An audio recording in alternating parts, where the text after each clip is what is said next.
ചേട്ടൻ നീങ്ങിരിക്കേ. Member member member member member നമസ്കാരം. മെമ്പർ ഇരുന്നട്ടെ. മെമ്പറെ, നമ്മുടെ കാര്യം മെമ്പർ ഇത് നല്ല ചൂടിലാണല്ലോ. ചിക്കന് തിന്നണ കണ്ടില്ലേ ബോധമില്ലാത്ത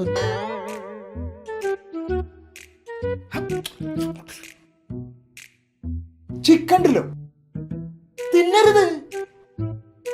കിഴങ്ങ് തിന്നാം, അത് കുഴപ്പമില്ല. ആ അപ്പൊ എവിടെ പറഞ്ഞു നിർത്തി? കിഴങ്ങാണെങ്കിൽ തിന്നാം. ഭയങ്കര പ്രശ്നം. ചായ കുടിക്കും.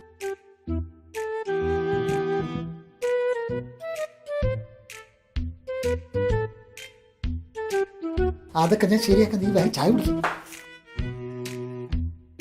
സടാ സോറ ഏ സടാ സടാ സോറ സോറ.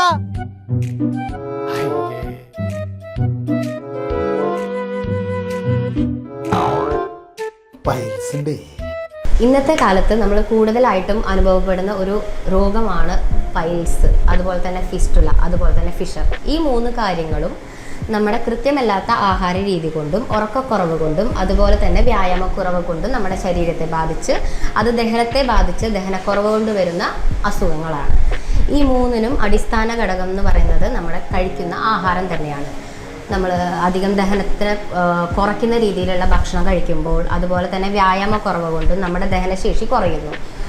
ആ ദഹനശേഷി കുറയുന്നത് കൊണ്ട് തന്നെ ശരീരത്തിൽ എക്സസ് ആയിട്ടുള്ള ഫാറ്റ് വരുന്നു, നമുക്ക് മലം പോവാൻ അല്ലെങ്കിൽ മോഷൻ പോവാൻ ബുദ്ധിമുട്ട് വരുന്നു. അപ്പോൾ ആ ഒരു ഏരിയയിൽ നമുക്ക് പ്രഷർ അനുഭവപ്പെടുമ്പോഴാണ് നമ്മളതിനെ പൈൽസായിട്ട് അല്ലെങ്കിൽ അതൊരു ഹെമറോയിഡായിട്ട് മാറുന്നത്. അതുമാത്രമല്ല, ചിലവരിൽ അത് ഫിഷറായിട്ടും ബാധിക്കുന്നു, മുറിവ് സംഭവിക്കുന്നു. അതുപോലെ തന്നെ ചിലവരിൽ അത് ഫിസ്റ്റുലയായിട്ടും. ഇത് 3 തിരിച്ചറിഞ്ഞ് അതിനുള്ള ചികിത്സ കൊടുക്കുക. അതിനോടൊപ്പം തന്നെ കൃത്യമായിട്ടുള്ള ആഹാരവും വ്യായാമവും എല്ലാം കൊണ്ട് തന്നെ ഇത് നല്ല രീതിയിൽ നമുക്ക് മാറ്റിയെടുക്കാൻ സാധിക്കുന്നതാണ്. അപ്പോൾ അതിന് വേണ്ടുന്ന ത്രികട് പോലെയും അതുപോലെ തന്നെ ത്രിബലകൾ, കുടൂജി, ഇതെല്ലാം നമുക്ക് ഇതിന് സഹായിക്കുന്ന മെഡിസിൻസ് ആണ്. ദഹനത്തിനെ കൂട്ടുന്ന മെഡിസിൻസ് കഴിച്ചാൽ തന്നെ ഒരുവിധമുള്ള നീർക്കെട്ട്, ഈ പൈൽസ് എന്ന് പറയുന്നതും ഫിസ്റ്റുല എന്ന് പറയുന്നതും ഫിഷറിലും എല്ലാം നമുക്ക് ഏനസിൻ്റെ അവിടെ ഉണ്ടാകുന്ന ഒരു ചെറിയ നീർക്കെട്ട് എന്തായാലും ഉണ്ടാവും.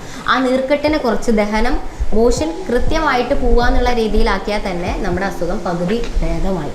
അതിനുശേഷം ബാക്കി ഇൻറ്റേർണലി ദഹനത്തിന് കൂട്ടുന്ന മെഡിസിൻസ് ആണ് നമ്മൾ കൊടുക്കുന്നത്. ആ കൊടുക്കാനുള്ള നല്ല മെഡിസിൻസ് തന്നെ നമുക്ക് ആയുർവേദത്തിലുണ്ട്. അത് നിങ്ങൾ ആഹാര രീതി കൃത്യമാക്കിയിട്ട് അതോടൊപ്പം തന്നെ ഈ മെഡിസിൻസും കൂടി ചെയ്താൽ നല്ല രീതിയിൽ നമുക്കതിനെ മാറ്റിയെടുക്കാൻ സാധിക്കുന്നതാണ്. എനിക്ക് പൈൽസിൻ്റെ അസുഖമായിരുന്നു.